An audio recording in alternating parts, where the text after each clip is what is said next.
ఈ విష ప్రచారం చేస్తున్న వారి పట్ల, ఈ పిచ్చి రాతలు పిచ్చి ప్రసారాలు చేస్తున్న వారి పట్ల నేను ఒక మాట సాధారణంగా మాట్లాడే పరిభాషలో ఒక మాట అంటే, ఒక లెజిస్లేటర్ నన్ను చూడకుండా, అతిథిని అనేది కూడా చూడకుండా, వారి ఆహ్వానం మేరకు నేను జూమ్లో ఉన్నానే విషయాన్ని కూడా చూడకుండా, ఈ రాష్ట్రంలో ఒక పార్టీకి, కీలకమైన పార్టీకి జనరల్ సెక్రటరీని కూడా చూడకుండా, ఒక ఉద్యమ నాయకుడిగా నా వ్యక్తిత్వాన్ని చూడకుండా, నా జీవితంలో ఎన్నడూ వినగూడని పదాన్ని get out from my debate అని 10 సార్లు గర్జించి అవమానపరిచిన తీరు నిజంగానే హృదయాన్ని కలిసివేసింది.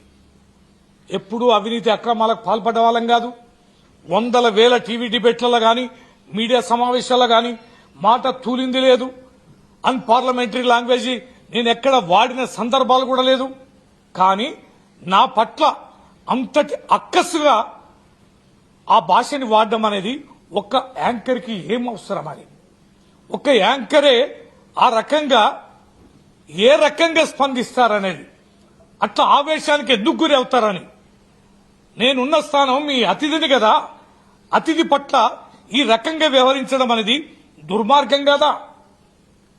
చట్టసభలో కొంతమంది లక్షలాది మంది ప్రజల యొక్క ప్రతినిధుల ద్వారా ఎన్నిక కాబడిన నా స్థాయిని కూడా ఈ రకంగా దిగజార్చడం సరి అయిందేనా అనే దానిపైన మనసు వికలమై బాధపడుతున్న సందర్భంలో యావత్ తెలంగాణ ప్రజలు, యావత్ ప్రపంచంలో ఉన్న తెలంగాణ బిడ్డలు స్పందించిన తీరుకు నేను కృతజ్ఞత తెలియజేస్తున్నా.